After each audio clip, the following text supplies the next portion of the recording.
শাসক দল বিজেপি হোক কিংবা বিরোধী তৃণমূল, সমস্ত খবর দেশের রাজধানী দিল্লিতে।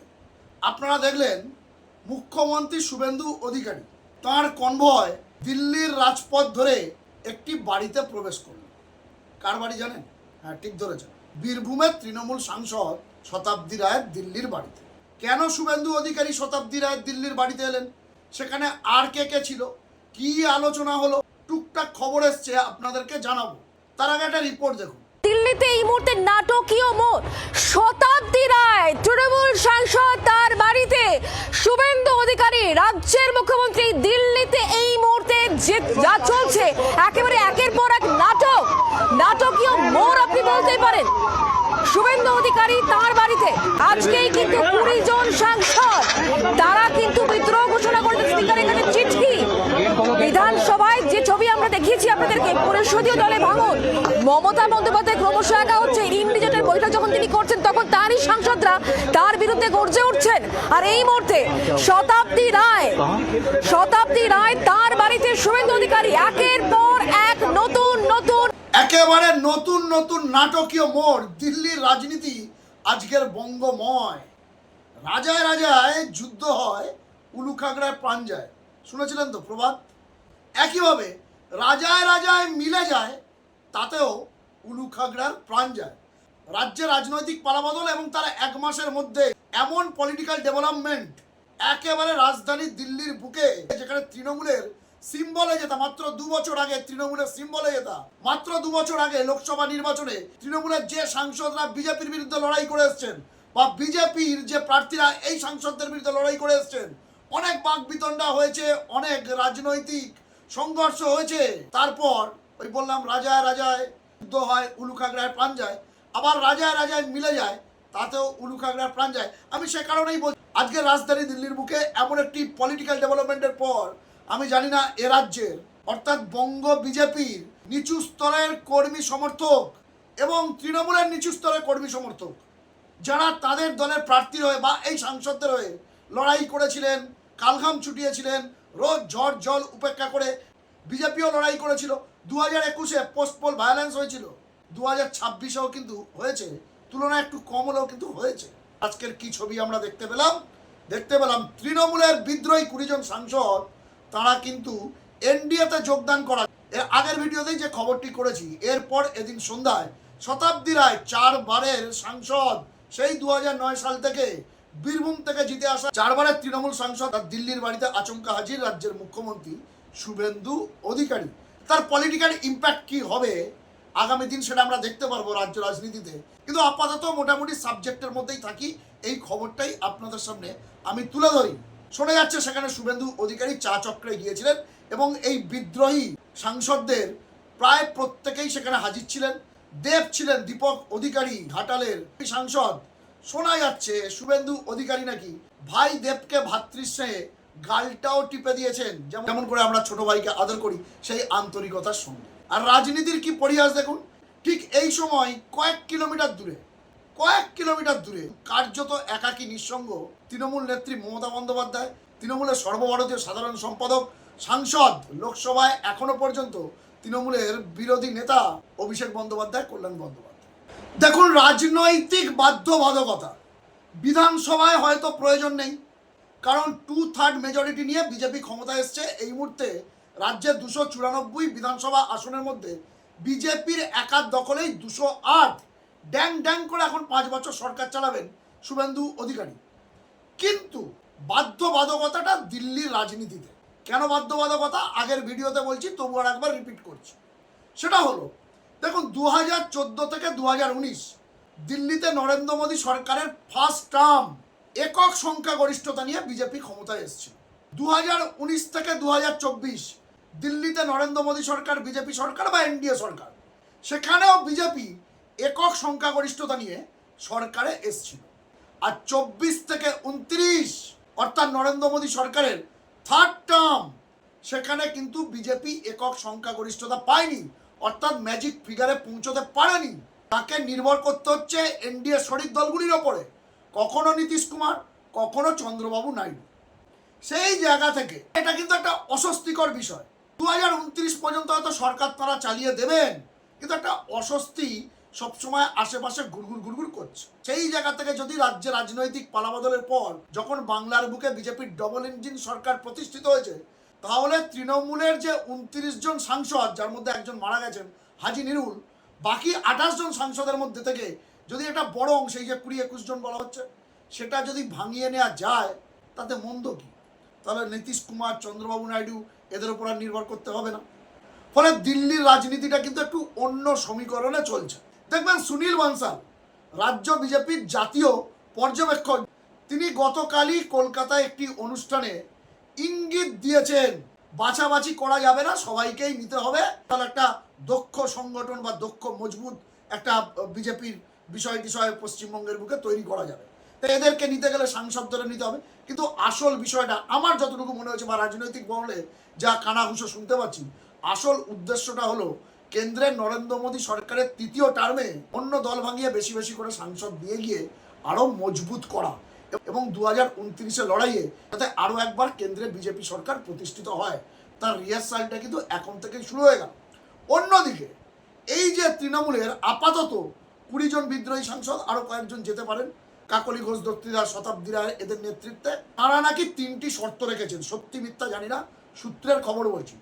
প্রথম শর্ত হলো 2029 তাদের নিজ নিজ সংসদীয় ক্ষেত্র, এই ধরুন বারাসাতে কাকলি ঘোষ দস্তিদার, বীরভূমে শতাব্দী রায়, বোলপুরে অসিত মাল, হাওড়ায় প্রসূন ব্যানার্জি ইত্যাদি ইত্যাদি যারা রয়েছেন, আবার পার্থ ভৌমিকা রয়েছেন, ভাবতে পারছেন, ব্যারাকপুরের, আবার বাপি হালদারও রয়েছেন মথুরাপুরে। তারা নাকি বলেছে, শর্ত দিয়েছে যে তাদেরকে টিকিট দিতে হবে। 2 নম্বর হলো প্রত্যেককে কেন্দ্রীয় বাহিনীর নিরাপত্তা দিতে হবে। আর 3 নম্বর হলো তাদেরকে সরকারি ক্ষেত্রে বিভিন্ন জায়গায় বড় পদে বসাতে হবে। সত্যি মিথ্যা জানি না। এবং দেখুন, শুভেন্দু অধিকারী রাজ্যের মুখ্যমন্ত্রী, তিনি যখন শতাব্দী রায়ের বাড়িতে গিয়েছেন এবং সেখানেই বিদ্রোহী সাংসদরা রয়েছে, দেবের গালটাল টিপে দিচ্ছেন, তখন নিশ্চয়ই দুপক্ষ একটা সমঝোতার জায়গায় এসছে। কিন্তু এরা কি সরাসরি বিজেপিতে যোগ দেবে, নাকি আলাদা ব্লক তৈরি করে সরকার পক্ষের দিকে, পার্লামেন্ট অর্থাৎ লোকসভায় যখন অধিবেশন চলবে তখন সরকার পক্ষের দিকে, এনডিএ সাংসদদের দিকে তারা বসবেন? বিজেপি তো বলে দিচ্ছে তারা সরাসরি এই মুহূর্তে কাউকে নেবেন না, তাদের দরজা বন্ধ। কিন্তু আজকের যে ঘটনা ঘটলো, তাতে এই বিদ্রোহী সাংসদদের বিজেপিতে সামিল হওয়ারই লক্ষণ দেখা যাচ্ছে, অথবা নিদেন পক্ষে এনডিএ জোটে সামিল হওয়ারই লক্ষণ দেখা যাচ্ছে। অর্থাৎ মাত্র 1 মাস, গত মাসের 9ই মে শুভেন্দু অধিকারী মুখ্যমন্ত্রী হিসাবে শপথ নিয়েছিলেন ব্রিগেড প্যারেড গ্রাউন্ডে, আর আজকের 8ই জুন, মানে পাক্কা 1 মাসের মধ্যে বিজেপিতে তৃণমূলীকরণ। হ্যাঁ, বিজেপিতে তৃণমূলীকরণ, এমনটাই বলছে রাজনৈতিক মহল। এবং এই সিদ্ধান্ত কিন্তু শুভেন্দু অধিকারীর একার নয় বলেই আমার মনে হচ্ছে, কারণ এই দলটির নাম বিজেপি, ক্যাডার ভিত্তিক দল, এবং দিল্লি থেকে সব কিছু কন্ট্রোল হয়। নিশ্চয়ই দিল্লির সিগন্যাল পেয়েছেন বলেই শুভেন্দু অধিকারী বুক ফুলিয়ে দুপুরে ভূপেন্দ্র যাদবের বাসভবনে একপ্রস্ত বৈঠক করেছেন। তারপর এই বিদ্রোহী সাংসদরা লোকসভা স্পিকারকে একটা রেজলিউশন দিয়েছেন তাদের স্বাক্ষর সম্বলিত, এবং সন্ধেবেলায় আবার শুভেন্দু অধিকারী শতাব্দী রায়ের বাড়িতে চা চক্রে এসছেন, সেখানেও তৃণমূলের এই বিদ্রোহী সাংসদদের সঙ্গে মিলিত হয়েছেন। মানে স্পষ্ট পরিষ্কার, দিল্লির সিগন্যাল পাওয়ার পর, দিল্লির নির্দেশ পাওয়ার পর, বা বিজেপির রাজ্য সভাপতি শ্রমিক ভট্টাচার্যের সঙ্গে আলোচনার মাধ্যমে সুনীল বানসালের নির্দেশ মতো শুভেন্দু অধিকারী কিন্তু এই সাংসদদের সঙ্গে দেখা করছেন। এ ব্যাপারে সকলেই প্রায় 100% নিশ্চিত। আমি আগেও বলেছি, এখনও বলছি, আগামী দিনেও বলবো, এটাই রাজনীতির ফর্মুলা। বিশেষ করে ইন্ডিয়ান পলিটিক্সের এটাই ফর্মুলা। রাজনীতিতে কোনোদিন পার্মানেন্ট শত্রু বা বন্ধু হয় না। আপনি যদি রাজনীতি করতে গিয়ে কাউকে পার্মানেন্ট শত্রু ভেবে ফেলেন বা কাউকে পার্মানেন্ট বন্ধু ভেবে ফেলেন, তাহলে আপনি মূর্খের স্বর্গে বাস করছেন। রাজনীতি হলো অঙ্কের খেলা। নীতি নৈতিকতা নিশ্চয়ই থাকবে, কিন্তু সংসদীয় রাজনীতিতে সংখ্যা বা নাম্বারটাই বড় কথা। সেই জায়গা থেকে রাজনীতি কালের নিয়মে, পরিবেশ পরিস্থিতি অনুযায়ী তার গতিপথ পরিবর্তন করে। এটা হলো সেই গতিপথ পরিবর্তনের লক্ষণ। এবং এটা প্রথম নয়, অত বাংলার ক্ষেত্রে আমরা এটা নতুন দেখছি। সারা ভারতবর্ষের আগে বিভিন্ন রাজ্যে এই ঘটনা কিন্তু আমরা দেখে এসেছি। এবারে বাংলার ক্ষেত্রে যেটা হচ্ছে, অন্যদিকে যারা এখনো পর্যন্ত, যে গুটি কয়েক, খুব অল্প সংখ্যায় মমতা বন্দ্যোপাধ্যায়, অভিষেক বন্দ্যোপাধ্যায়ের সঙ্গে রয়েছেন, তিনি সাংসদ হোক, বিধায়ক হন বা রাজ্যসভার সাংসদ হন, তারা বাদ দিয়ে সবচেয়ে বেশি ভোকাল হতে দেখা গিয়েছে কুণাল ঘোষকে। তিনি বলেছেন দল আমার সাথে এর আগে অনেক অন্যায় করেছে, আমি আমার লড়াইটা একা করেছি, আমি অপমানিত হয়েছি, আমি বঞ্চনার শিকার হয়েছি, কিন্তু আমি যে বেঈমান না সেটা প্রমাণ করার জন্য আমি মমতা বন্দ্যোপাধ্যায়ের সঙ্গে আছি এবং শেষ দিন পর্যন্ত থাকবো।